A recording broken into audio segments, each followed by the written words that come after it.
Thank you. So welcome to this special event that brings together RMIT CAST and the Centre for Projection Art for the Gertrude Street Projection Festival 2021. My name is Alicia Sometimes, and I'll be the host and facilitator for this in-depth panel, where we'll get to hear some amazing art makers, curators,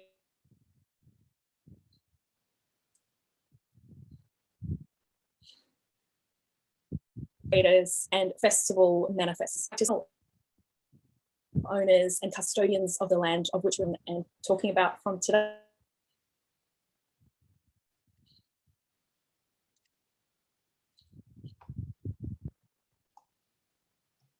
Today, we pay our respects to all elders.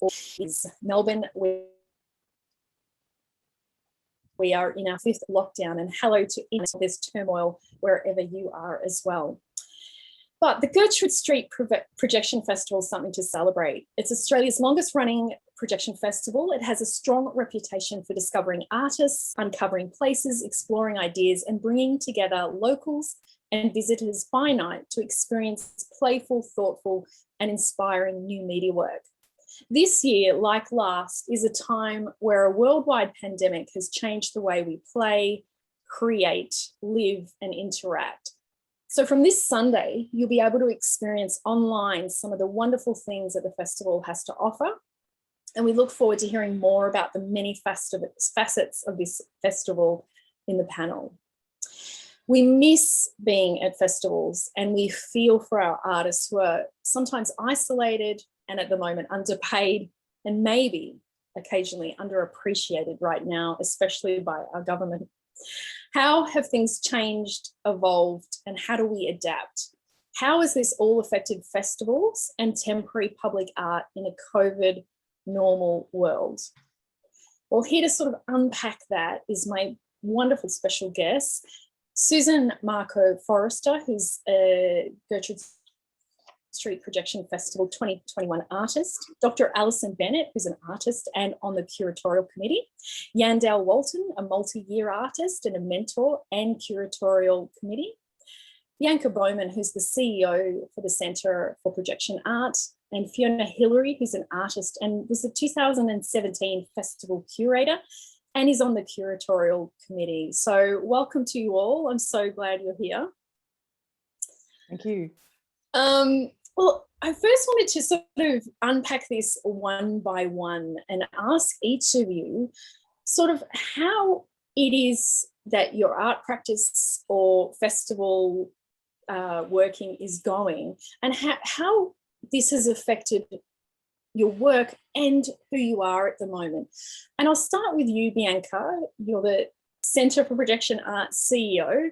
How does something like this, 2 years in a row, it seems to land at this time of the year, how has it affected you at the moment? Wow. Yeah, so last year, we made the call really early last year to cancel the festival. Gertrude Street Projection Festival has been running for 14 years. This would be our 13th iteration of the festival. And at the time, this was before, you know, JobKeeper and JobSeeker and all of that kind of came about. Nobody knew what was going on. We made the call really early in April, but having such a hefty volunteer workforce for the festival and people were losing their paid jobs and then asking them to work in a volunteer capacity, we didn't feel was the right thing to be doing. And as it turns out, it was the right call to make, because we would have got to the festival period and not been able to do the festival in 2020. So we kept the curatorial rationale, we kept the artist selection, and we moved that and forged through to 2021. And in the back of my mind, I've been thinking about it for 12 months. What do we do if what has happened in the past week actually happens? Hoping, of course, that it wouldn't happen, that we've got all of our, that we've got everything in place, and we would be able to do the festival as normal.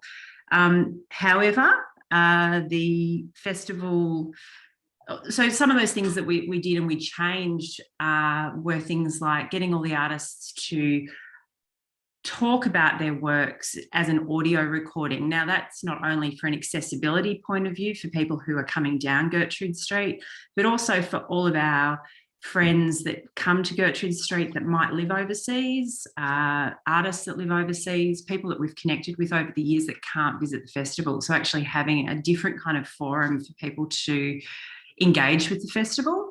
And we were always going to video all of the artworks on the street of the festival during the festival period. Ironically, that is now the only way that most people are actually going to see those works for the festival. But we had kind of these things in place thinking, okay, so what can we do to make the festival more accessible to people who come from interstate and overseas sometimes to see the event? And that's now the way that everyone's going to experience the festival. And Chantal Winter, who's the festival producer, Jay Tetamadi, who's the technical director. Jay basically tried to get up as much as he could. Day one of the festival install was when we found out we were going into lockdown, and we had a 5-day install period. So him and his team have worked tirelessly to get as much up as we could.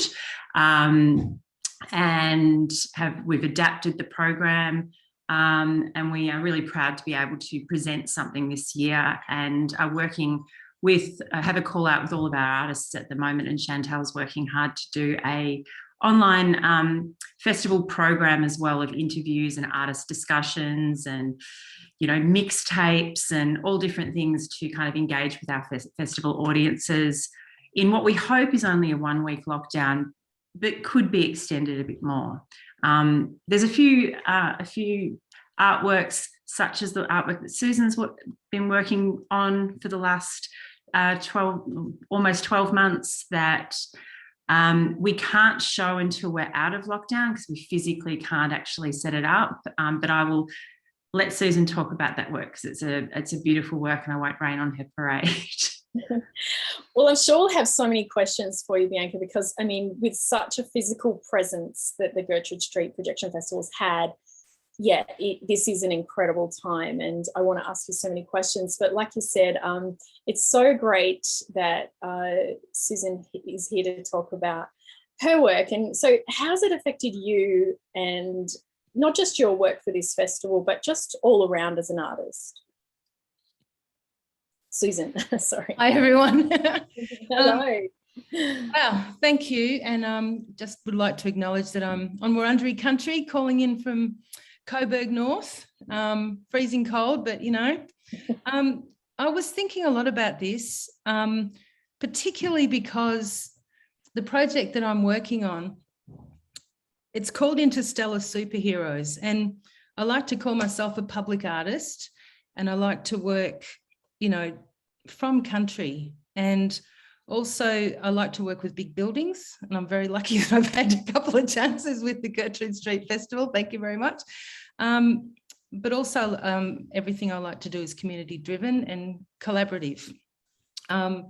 So when we're talking about this festival, and we came up with this idea of bringing the community to the festival. And I thought about the fact that I used to work at the Fitzroy Adventure Playground, which is in the grounds of the Atherton Gardens. And I was a youth worker there when I was very young.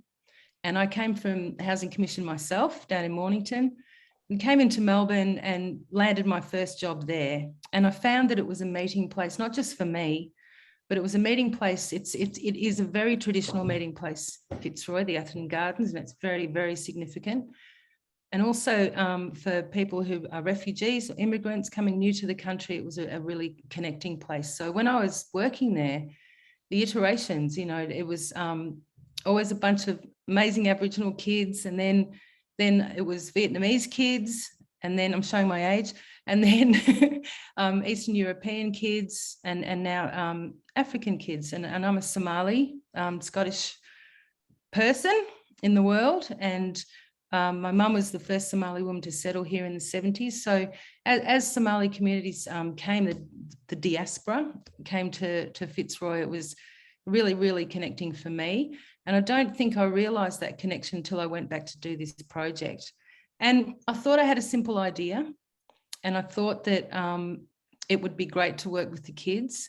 and I didn't realise how important it became and how extra durational it became, because we had that idea, hey Bianca, and then it's like 12 months later. And really the point about that is, as we went into the first, I think the lockdowns last year when I came up with the idea, and then the lockdowns we've had through this year, and I'm also mindful of you know, the circumstances and the you know, what happened over in Flemington and North Melbourne. Bianca and I had many talks about this, and besides all of that, if you just forget COVID for a second, you work with kids, they put you on point. You don't visit them when you say you're going to, you cop it, you know. So it was keeping a connection, making a connection and keeping it with the kids. But more importantly, as we went through all of these iterations of the pandemic, all of the racism in the news, all sorts of stuff, it was more and more important to be there. So I worked with an artist called Billy Raffin, who I mentored, even though we, look, it was peer-to-peer, but Billy and I really realised that we had to really, really keep our connection up. And I think that we realised that the kids, you know, most importantly needed some freedom, some space, and space for their imagination. So Jacob's, you know, theme this year, that Jacob, our curator, it really met with what the kids were thinking. And importantly as well, given everything that happened in the, you know, I don't really want to go on about that stuff because it's quite difficult, but with Flemington, North Melbourne, all the communities, my communities, it was really important that the kids had a voice, and also for the festival that happens all around them every year, that they were part of that festival and they took some ownership. So the effect that they had, basically we did an exhibition at the Collingwood Yards called A Strange Space, with the Centre for Projection Art. And you know, people were talking about, I think we thought everyone was going to talk about being resilient and all that sort of stuff, but no, a lot of work was really quite deep, and my work became very personal. I talked a lot about, you know, the idea of racism in a pandemic, and the fact that, you know, people are dying in a pandemic, but all across the world, in America, and most importantly here where we live together, that black people were dying in the pandemic. So there was a lot. It became very, very heavy. And so, you know, I actually started hating the word resilience. I just didn't want to be resilient anymore. I started to shut down quite a lot. It was like, you know, stuff that resilience, you know, I'm sick of being a strong black woman, you know. So it was kind of like, keep thinking through what you're doing, keep connecting with people however you can, and keep driving forward. And, you know, sometimes you feel a bit weird about, you know, art when people can't eat and people are dying, like seriously, but how important it became, like I learned a lot. So, you know, I don't want to put a downer on the beginning of the session, but and you know, love to talk a lot more about it. But I think that, you know, finding that connection with people and becoming extra durational and listening, you know. So we chopped and changed our project 20 million times, you know, at the kids' direction, you know, because it's really hard to explain, but talking about an amazing bunch of people. And I'm very excited that, you know, I'm not showing any of the work that we've done because we're too excited, and Bianca's worked very, very hard to mitigate so that we will present this work after lockdown for a couple of days somewhere, sometime, for those kids to celebrate their amazing work. And I hope that, you know, anyone listening, like, keep your eye on that, because it's incredible. And that's the kind of stuff we need right now. Thank you so much. I love the term durational, and yeah, it's so many points you touched on, and I hope we come back to. Thank you so much. Fiona, are you feeling the same way as Susan, that resilience is perhaps not the kindest word at the moment, or is that something that really helps you? And tell us about you and how you're feeling. So I guess, firstly, resilience is a really tough word to have at the moment. I think we are existing. We need to hold space and make space for each other. I'm particularly interested in public space. My connection to the festival's been ongoing from its inception in various forms. And I have a very strong and dear connection to that particular space. And what I'm interested in about creative practice is how it can tell other stories of space. So interestingly, picking up on what Susan's talking about with the kids, what she can reveal in that work that she and Billy have worked hard on is the stories of those kids and unlocking the imaginations of those kids. And I think that's something that we have to hold close and dear in these current times, these unusual times, or maybe normal times now, that our only devices to use really is our imagination. So how that's activated and engaged. And the festival offers all sorts of opportunities for that kind of engagement, whether it's dreaming of whose country you're on, whether it's dreaming with other members of the community, whether it's dreaming of some sci-fi experience that we can escape with. It's just such a potent and pertinent thing to be doing at the moment. And I guess in one of my iterations of the festival, I was lucky to be curating Susan Maco Forrester and Jodie Haynes and their beautiful work that was on the towers. I might just try and do a quick screen share if I can. Treaty now. So casting back to 2017 when the curatorial framework was not similar, it was called Unfurling Futures. And Susan and Jodie worked really hard together to imagine what we needed to unfurl the future. And in this instance, it was a treaty. That's all we need. We don't need anything else. And this magnificent work was created by both of them. So inviting people into new narratives of space and looking at old histories that we need to rewrite. I think it's a really potent kind of area to be engaging. So I guess the festival does so much for so many people, and in these unusual times, potentially we have opportunities to reinvent ourselves, to reinvent a festival that's existed for, was it 14 years, I think, 13 years or 14 years. This is a real chance to reinvent and think about it. And I think festivals always worked in a way that's thinking about what's next and how do we reiterate and what do we do. It's just that maybe some of those decisions now are a little more forced than they were.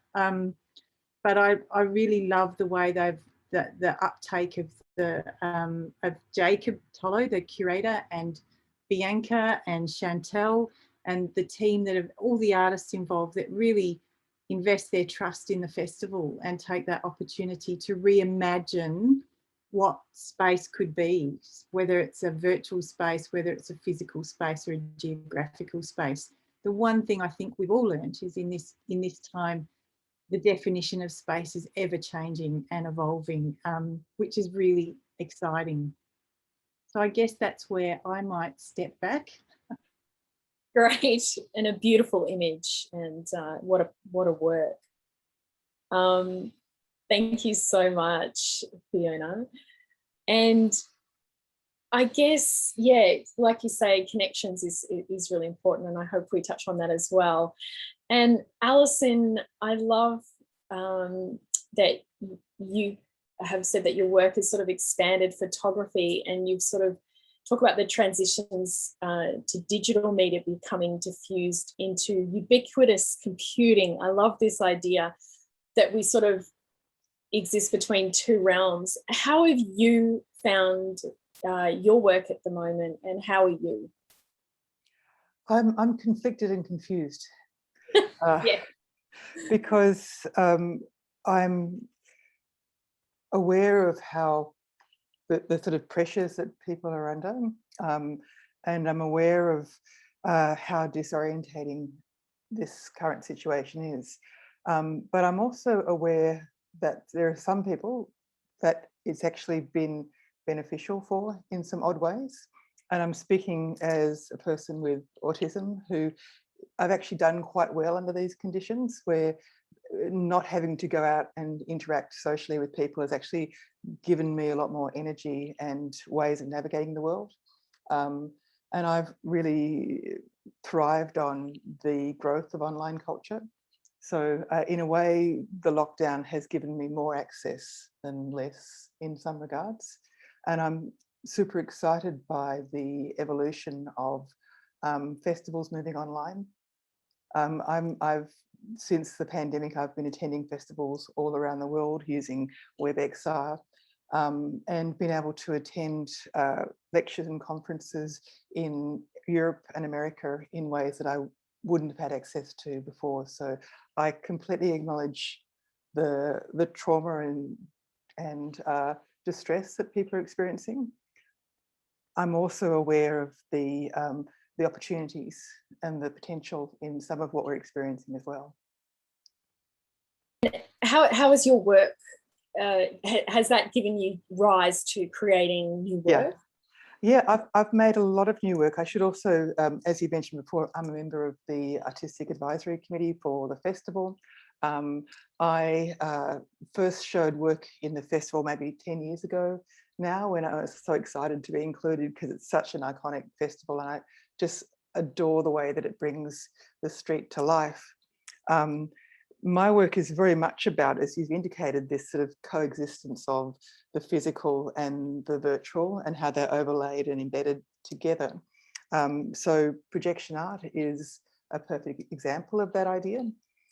In my own work, in 2020, I discovered WebXR.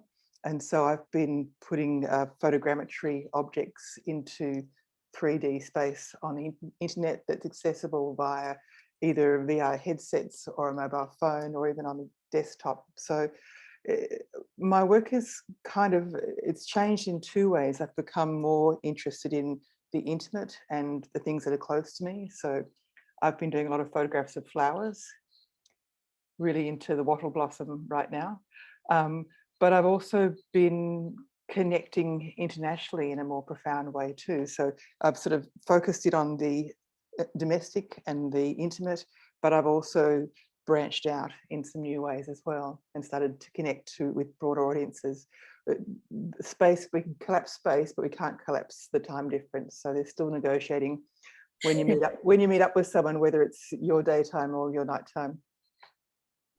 It's thank you so much. I mean, I can completely understand what you're saying. Seeing a New York festival at 4 o'clock in the morning in your pajamas can actually be quite exhilarating. Yes. And that is an issue of access to, that it has opened up a whole new world for a lot of people. Thank you. And Yandell, you are just an incredible artist who has had your work presented in many different situations, in many different places. Is this a space right now where you're feeling comfortable? So how are you and how is your work? Thanks for having me. I would also actually like to acknowledge I'm on Wurundjeri country here in Collingwood, around the corner from Gertrude Street actually. I am doing really well, considering. A bit of background. Firstly, I am a contemporary artist, predominantly working with projection, often in really non-traditional and public spaces. I've been kind of working with this medium for over 15 years. I was a feature artist for, I think, the 2009 maybe, it's the second Gertrude Street Projection Festival, and since then I have been involved in the festival and the Centre for Projection Art through kind of mentoring emerging artists, facilitating the masterclasses in projection art, what else, co-curating earlier festivals and other group exhibitions for the centre, and I sat on the board for many years, and now I'm on the Creative Advisory Committee.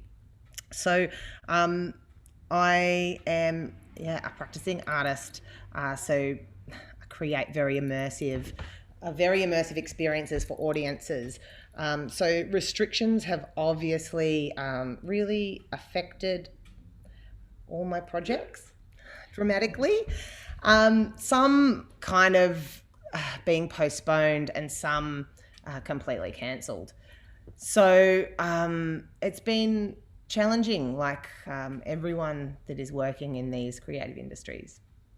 But I suppose I see making work as ongoing, ongoing, constantly feeding off the last work and into the next work. Personally, I kind of reuse and reimagine works, and during this time, I've been doing just that. If a project gets cancelled, then I'll look, I suppose, to the future and how can this work be redeveloped or reused in some way. It's been, a really challenging time in many capacities, but it's also been a time for reflection in many capacities. I feel like my work has really developed in ways that would have been really challenging if we weren't in lockdown, mainly through having the time for research and experimentation. Like Alison, I have been creating work using photogrammetry, which is really kind of time consuming and was very new to my practice. And I just wouldn't have had the time and headspace to kind of combat the technicalities of those sort of things. I've also been working with other sort of emergent technologies. I did. So throughout, I suppose throughout, there's been a lot of cancellations and a lot of projects that haven't happened, but then projects that wouldn't have been able to happen without this time. I think that's a very sort of common story, that there's adaptation, and also the fact that some people might be baking or learning another language, but artists seem to be really delving deep into either research or coming up with working with new technologies or coming up with something else. Yeah. Also, there has been projects that have happened, which is really interesting as well in terms of kind of working remotely. I have a project, an older work that had been shown through the Centre for Projection Art called Human Effect, an interactive public artwork that has been redeveloped for maybe 8 different sites here in Australia and internationally in the US. And that is showing at the moment in Townsville for Ephemera Festival. It's the first time I have not been there to install the work, and I could easily do it remotely. It was actually a lot easier than expected. So that's really interesting in terms of my practice and how I work as a very site responsive artist, and exploring these ways of being able to install works remotely is really interesting through Zoom. I mean, I didn't even know what Zoom was years ago, before 2020, and now it's opening up a whole lot of really interesting ways of being able to collaborate, like you were saying, Alison, connection, being able to be connected. Can I just add to that, and add to what Yandell was saying about using Zoom, and we didn't know what it was last year. In February last year, we started our inaugural Artist in Residence program at Collingwood Yards. And Yandell helped to develop that as part of the Creative Advisory Committee, and she's worked on other residency programs and mentorships and that kind of stuff before. And we started that as a studio residency. We set up mini studios within our larger studio there, and some of those people are artists, and they're in the room tonight, and some of them are presenting as part of Gertrude Street Projection Festival. And we had no idea, like I had no thought of like it was definitely going to be a studio-based residency. You couldn't do a residency outside of a studio, that kind of thing. And what COVID actually did was make us turn that completely on its head and turn it into a digital residency and work out different ways of doing it. To the point where now we've actually just received Australia Council funding to extend that residency nationally, because we know that we can do it digitally. We know that we can mentor people through these kind of platforms that we didn't even know existed 18 months ago. And we're actually, like, that's actually a good news story that's come out of this.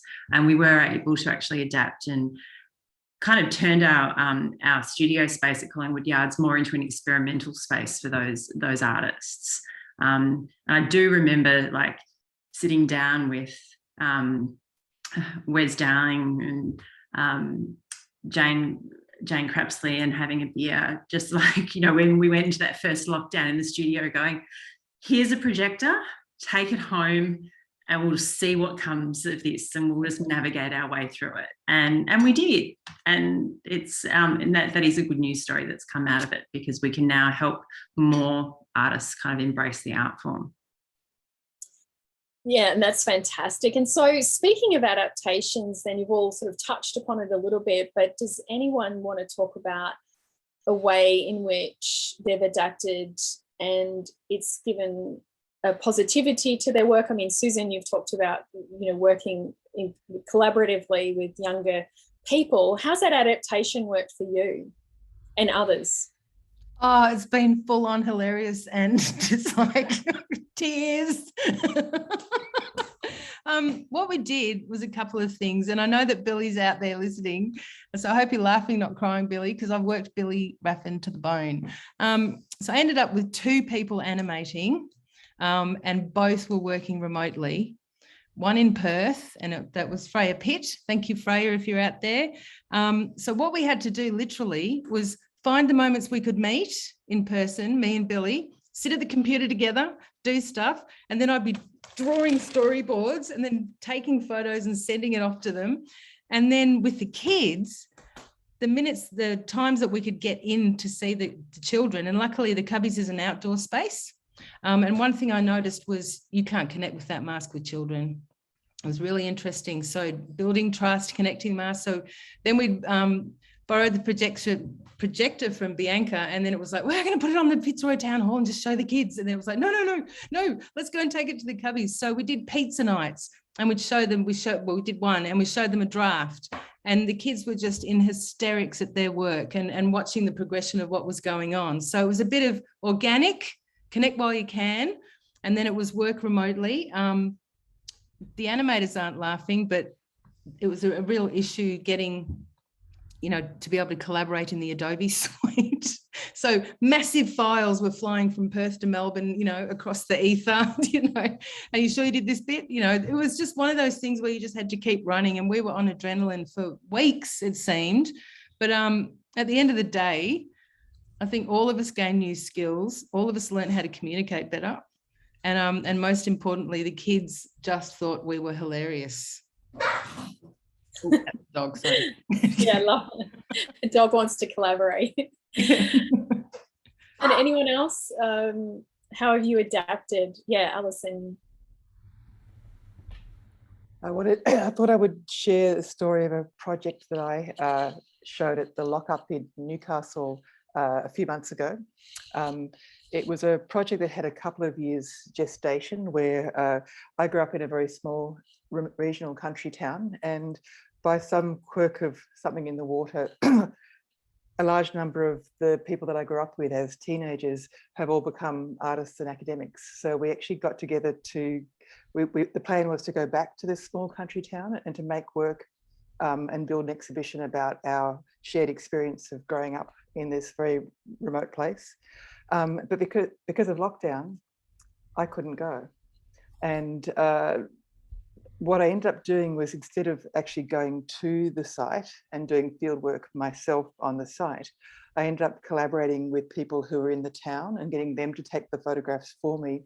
And they posted me a hard drive, because the internet's not strong enough to send all these big files back to me.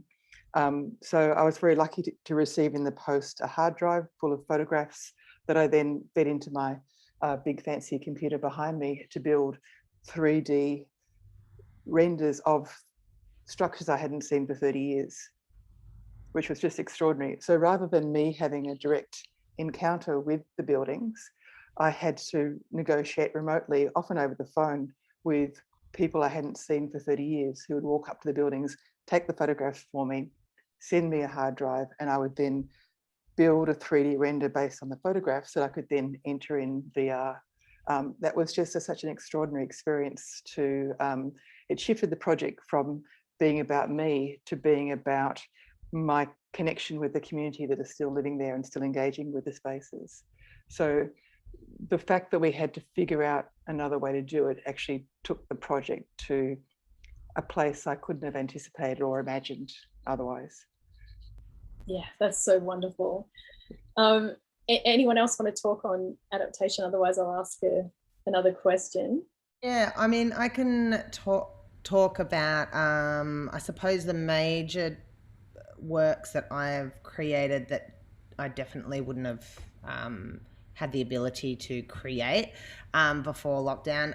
Probably the first work would be Move Me, that was part of A Strange Space. Can I share my screen? I can show you. So can you see that? Yes. Yeah, Move Me was a work that was an installation for a strange space, and it was basically created through technology and techniques that I had learnt during lockdown in 2020. So photogrammetry of the agave plant, and then the motion capture of human movement that is actually moving the plant, which was really really different to what I had been creating before. And then the other project which was a commission, it was a commission by Tarawara Museum of Art for Victoria Together, which was an online project funded through Creative Victoria.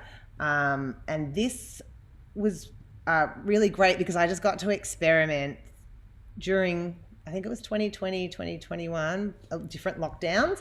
And it was basically an immersive work, but through an online platform. So it was it's a 360 degrees video. And this was great because I reused existing scans and different kind of parts of other works to create this very immersive space. So wonderful.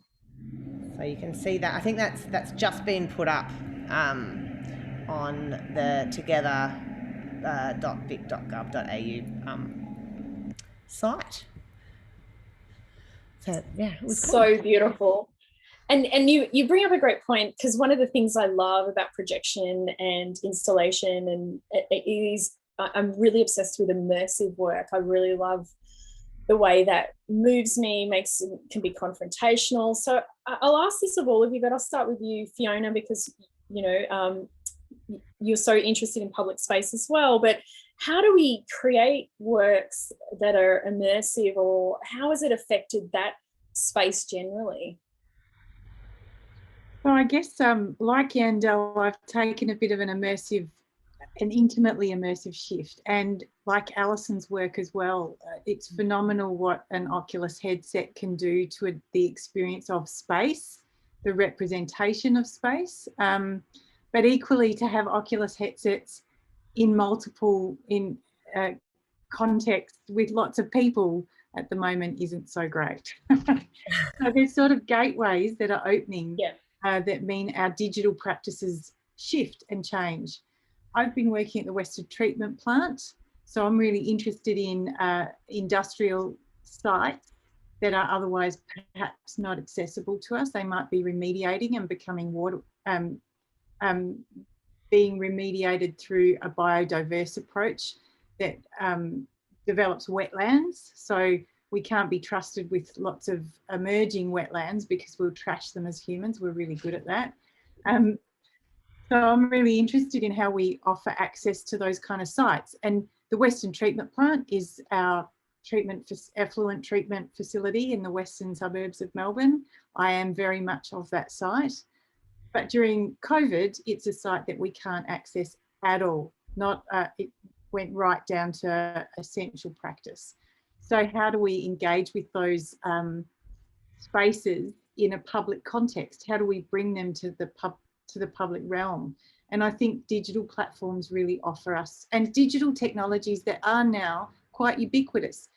Many years ago, Yandell and I were working on a project at the city of Port Phillip, an urban laboratory project where Yandell's brilliant at taking her studio out into the public realm and revealing everything in order to create a work and capturing interaction in space. But now, I guess I imagine some of that work could probably be made using, our handheld devices in many ways. So things are changing so dramatically. And again, for distribution too, our handheld devices are an alternative. So where we can't be using things like a headset, we could be using an AR, an augmented reality approach to space. I think it's going to be really interesting to see. I think people have been in public space more than ever before in lots of ways, but probably local public spaces and probably for limited times all throughout our lockdowns. But again, it's a way of, and I think that connection to very local spaces and representation of local spaces is what we will see more of in art practice. And I wonder if this digital shift is really a much bigger shift than we've seen before in terms of immersive experiences. So using digital environments to recreate sound and space and then go crazy in imagining what that might be. Yeah, because I mean, it's so interesting what happens to tactile space and sensory space, isn't it? And I love that Alison has put a link there to her interactive render of building inside Alans. And it's more about Susan's work. So if you want to look in the chat audience, that would be fantastic to look at people's work. And also if you have a question as we sort of continue our talk, but if you have a specific question, please do put it in the chat. Bianca, so immersive art obviously is something very dear to the Gertrude Street Projection Festival. So how are you navigating that at the moment? Yeah, so we knew going into this festival that there couldn't be any touch points. We've really prided ourselves right up until 2019 at having immersive spaces with VR headsets and, handing an iPad around the room for people to interact with a piece of art, that kind of stuff. And it was like, that's off the table, no touch points where, people, there could potentially be, transmission, that kind of thing. But then also starting to think about other ways in which we can do things. Like Fiona said, using your own phone to interact with works, using, and Wes, I'm sorry that I'm referring to you again because I know you're in the room, but using kind of like one of Wes's works for light windows that we did in May last year was using your own device to actually interact with an artwork so that, you could make more squares or less squares kind of come up within the windows, using kinetic kind of camera technology and that kind of stuff and motion sensors. And so still being interactive, but how we interact with those works rather than actually being touch points or putting on a headset. And we love our VR in the festival context. And it was very, at one stage we were even thinking about, is there some way that you could do VR and actually maybe get some sponsorship from someone to actually create the little boxes that you can put your phone in and put those on your head while you're walking around the festival, that kind of thing. So looking at we're constantly looking at different ways in which we can do things and ways in which we can change things.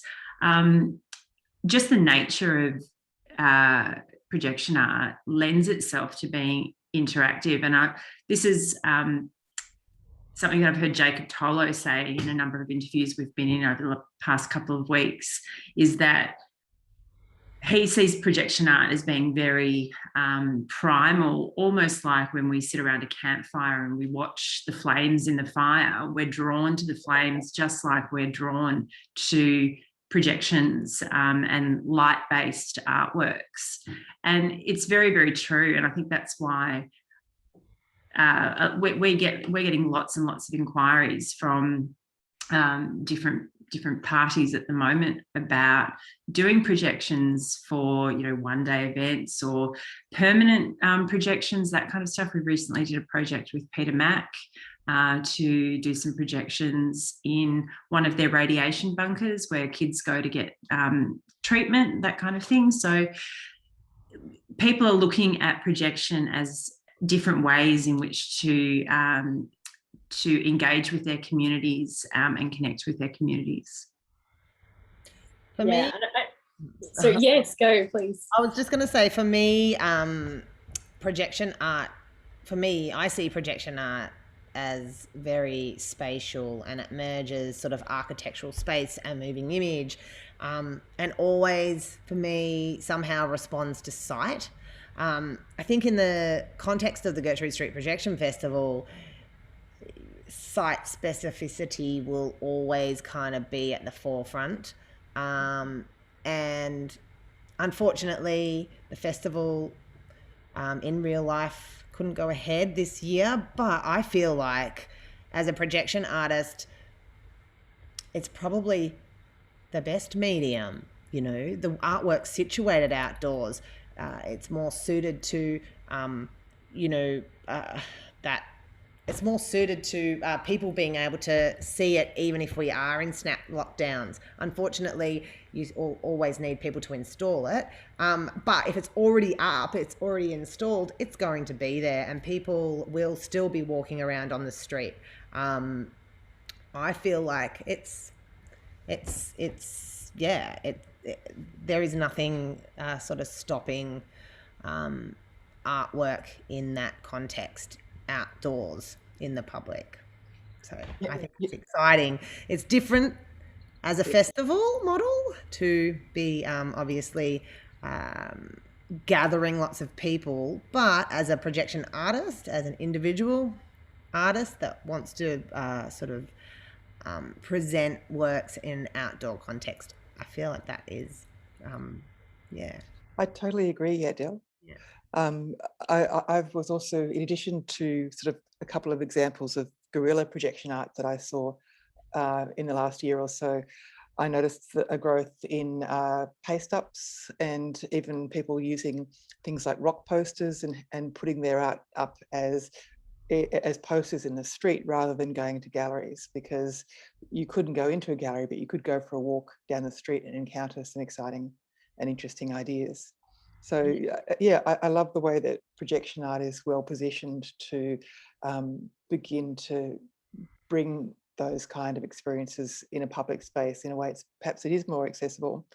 We are seeing in the case of this festival where the limitations of that are, given that the installation and what is deemed to be an essential worker.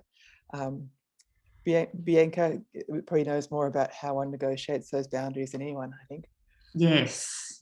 And that has been a real challenge, and I've sat at many of a industry roundtable in the last couple of weeks with different ministers talking about, okay, so we've got this festival, and if we're erecting truss and scaffold, is that deemed to be the construction industry, or is it deemed to be creative arts? And trying to work out, what we can do and what we can do safely, because the last thing we want to do is be at the centre of anything. So we have been able to construct truss and construct scaffold and that kind of stuff in vacant properties still, because that forms part of construction, but we can still only get so many artworks up. In saying that though, we will continue to show artworks from Gertrude Street Projection Festival when we come out of lockdown. What we did in November last year, when October, November last year when we came out of lockdown, is we did 3 projections on Gertrude Street to kind of revitalise the street and, encourage people to come back and, have a wine or, grab a takeaway or whatever it was, and bring people back to the street. And we'll do that again, because the last thing we want is for our favourite street in Melbourne, and one of the streets that's steeped in such deep history to die. So, we definitely want to get artworks like the Cubbies project.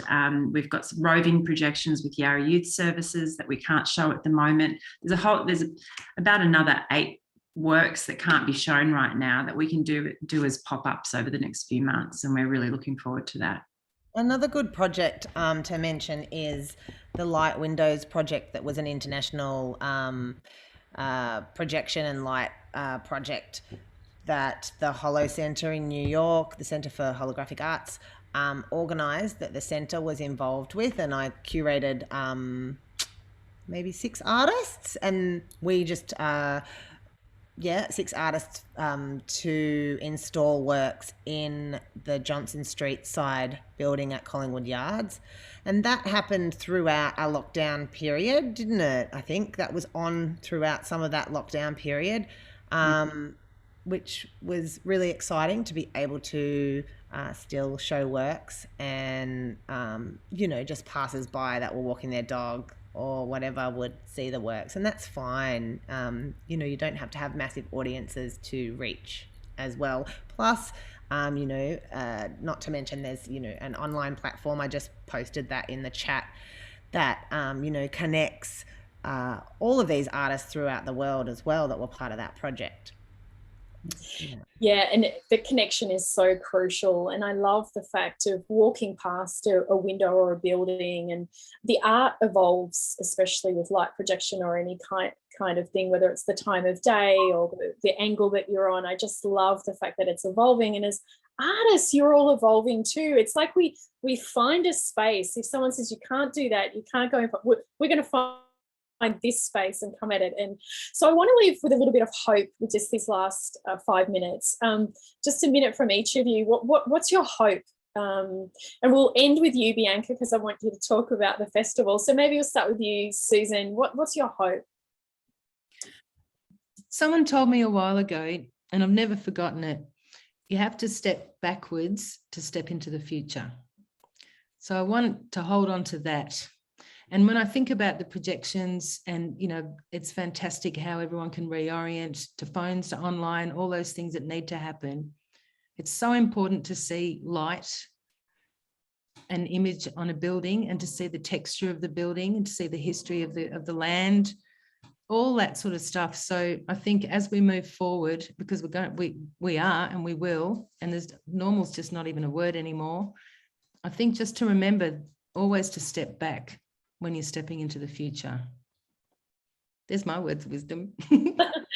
Okay, that's so beautiful. Thank you so much. Yandell. I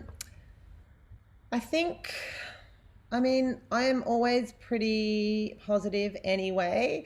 I think I'd probably maybe like to say to other artists and other people listening that it is always really important to be open to change and be malleable in the way you visualize your end work. Also remember that large site-specific projects often have major hurdles to overcome. There are always loads of negotiations and compromising. So this COVID lockdowns, it's just another one of those. Perhaps working with technology that's more accessible, or being able to downscale or redevelop work, could enable it to be presented at a later date if there's a snap lockdown, just sort of being more open. And yeah, you can, I suppose, also as a projection artist, you can also go rogue and project anywhere. I love that. Guerrilla, like you said, guerrilla one. It's so good. Thank you, Yandell. That's awesome. Alison, what's your message of hope? Okay. So I was joking with some colleagues today about the the post-new abnormal. So it's no longer the new normal, it's the new abnormal, but we've gone beyond the new abnormal into something else altogether. I know that I might be wired up a little bit differently, but I find the fact that the future is unknown to be, makes me feel more alive.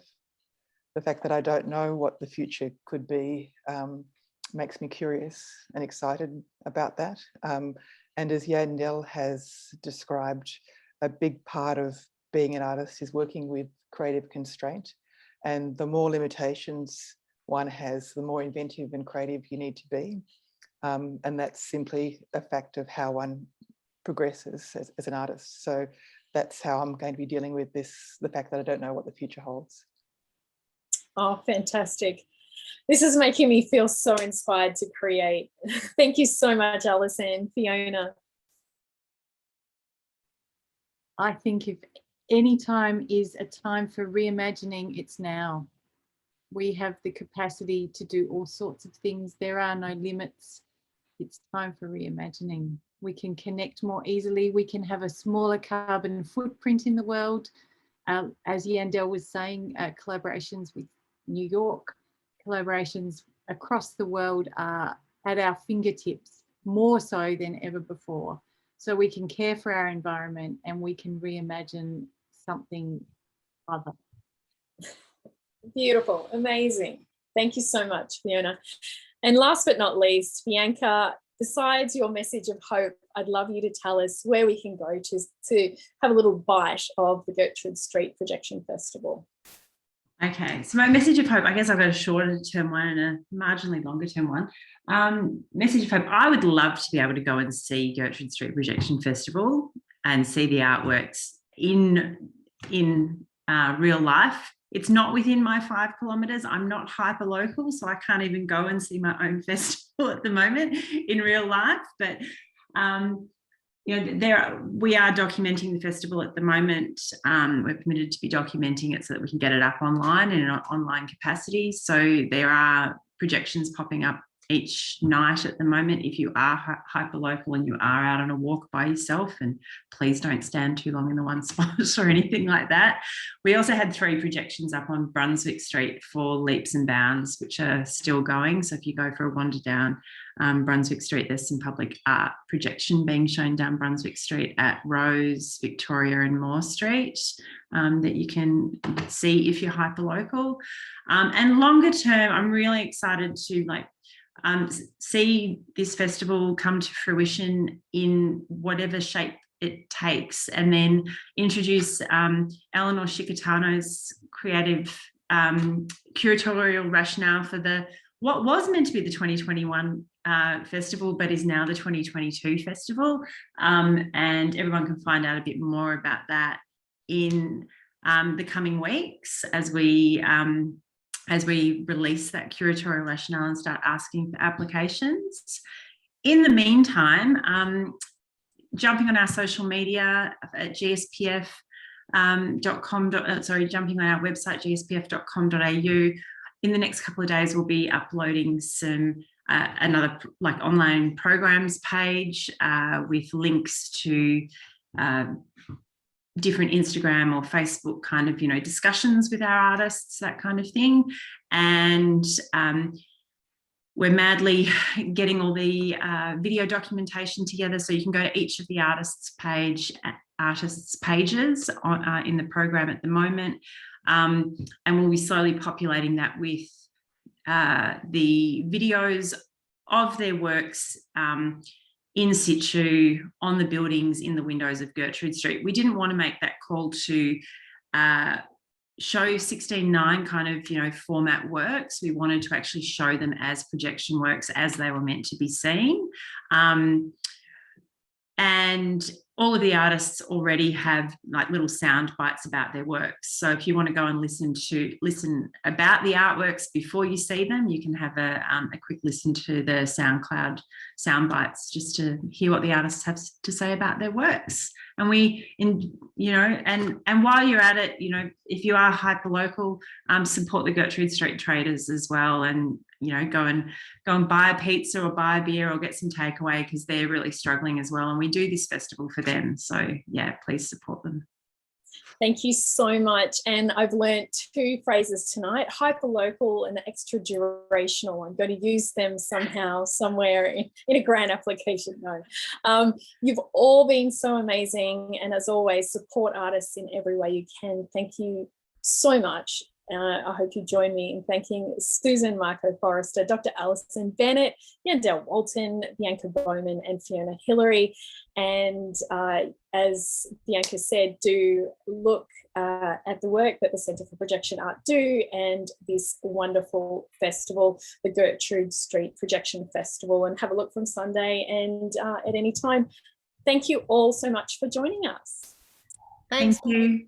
And thanks, Alicia, for facilitating. It's been great. And for Fiona for organising. Thank you. Yes. Thank you. Thank you.